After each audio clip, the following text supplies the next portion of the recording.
Chapter 2. The Last Time. Jerome. Okay, that wasn't half bad. Let's clean it up and take it from the top. Jerome waited for the track to begin again as he looked over his lyrics in his notebook. Just 'cause we're all sinners don't mean we gotta keep sinning. Doing anything for the gram, anything for the bag, ain't how you win. Give it up to the OG and let 'em see you through. His boy Mitch had come through with finding him a studio, and Jerome did not want to waste a minute of the time that he had paid in full for the next 2 days. Finding his zone and finally being able to speak his purpose into existence was the greatest feeling. The time passed, and before he knew it, it was nearing midnight. Alright, man, I know you ain't got no one at home waiting on you, but I do, and she for sure the jealous type. The sound crew chuckled as Jerome sheepishly took off his headphones. I'm sorry for keeping y'all so late. It's just that I have this weekend to get this LP done before Senior comes back from his workshop. It's cool, just don't make it a habit. Anyway, 4 tracks in one day? That's gotta be a new record up in here. Let's listen to these in the morning before we work on getting them to the sound masters tomorrow. Same time? Jerome confirmed. For sure, man.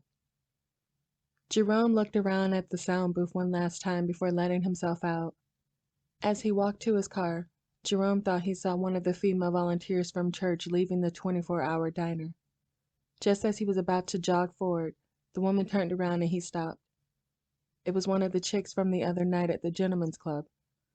Even from where he stood, Jerome could see that she was in a bad way. She pulled a napkin out of her takeaway bag and wiped her face before sitting on a bench. Throwing the tissue back into the bag, she then took out her drink and sipped it slowly with her eyes closed. He wanted to go to her, just to see if she was all right. A sister shouldn't be out in these streets alone. It ain't safe. His phone beeped, taking his attention away from her. He looked down and grabbed his phone from his jean pocket. Then Jerome looked back toward the bench, and the woman that had been there was gone. Tasha. This is what you get for trying to talk big with your friends. Tasha finished her drink while walking back to the hotel. She had paid for 3 days and almost said a prayer of gratitude when the card went through with no issues. First thing Monday, I'm calling Alexa and Rachel to sign a lease. There was no way she was going back to that house. Feeling her already puffy eyes swell again from another familiar family betrayal, Tasha swore it would be the last. No matter what, I'm never going back to live with them again. I'll work the food truck day and night if I have to. Being alone in the hotel and not having to worry about hearing kids playing or having someone knock on her door late at night felt strange. It's strange, but it ain't like I can't get used to it. She called the photo shop to make sure her new gear would be available for pickup tomorrow, and after getting confirmation that she would pick up her equipment first thing in the morning, Patrick and his boys were hanging outside next to the food court at the mall, and he squinted when he saw a chick go into the Photoshop quarters at the far end of the mall. She kinda cute, I guess, if you like 'em fluffy, he thought. Then he thought back to the night the crew got together to celebrate Wyatt's bachelor party at Bottoms Up. He stood up from the food court benches and started fuming. That bitch! She threatened to call the cops on me? Just who is she anyway? Y'all remember those chicks from BU? He asked.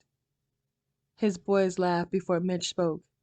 Yeah, I remember you and Chuck almost going to jail that night too. He joked, making Patrick deepen his frown. Whatever, man. That bitch wasn't gonna call nobody, Patrick said, waving his hand in the air.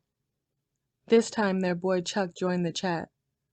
I don't know, man. After you left, some of the fellas filled me in about the girl that runs the truck out there. Apparently she got some bite to her bark. Good thing Choir Boy was there to smooth things over. What you mean? Patrick asked.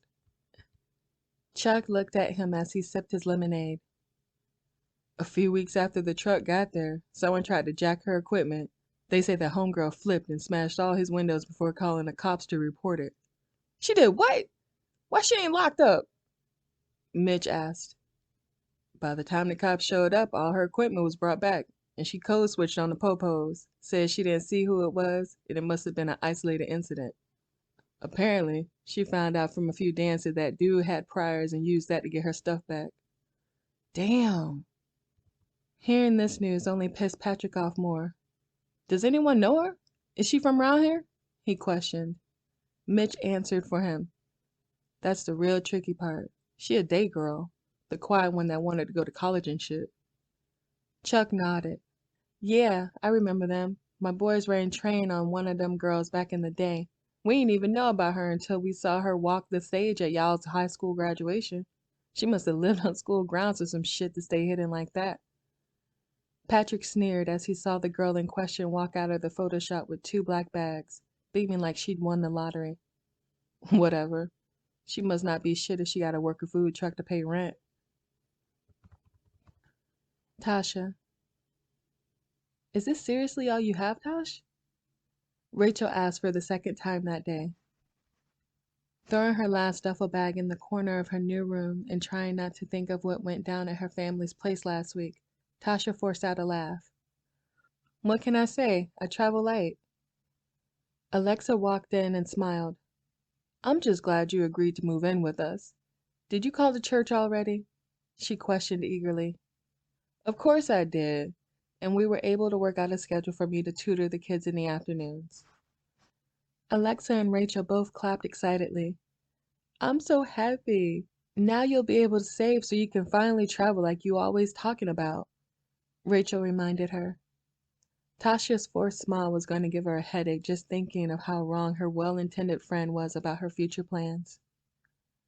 My ass will be eating food truck leftovers for weeks to cover just the deposit to this joint. Though the more she took in her new surroundings, Tasha couldn't even be mad. She now lived in a gated community. Her room even had its own private bathroom, which was something she could only dream about having back home. With a nice ceiling fan and an enormous window that overlooked a man-made lake, Tasha had a place that she was happy to call home. Looking at her 2 friends, Tasha felt her heart get lighter and heavier at the same time. Thank you. Seriously, I really needed to move out. Maybe in a few months I can even start looking into going back to college. Especially now that I'm not paying a mortgage to support folks that don't give a shit about me. Rachel and Alexa looked at one another before bringing Tasha in for a hug. You know you are A1 since day one, sis? Alexa shouted. Yeah. Let me up for air, y'all. Dang. Tasha joked as the 2 girls squeezed her in their 3-way hug. Their giggles filled the room along with Tasha's heart. Thank you again for enjoying A Dove's Cry. This is K. McCoy, and I'll see you guys next time. Happy reading!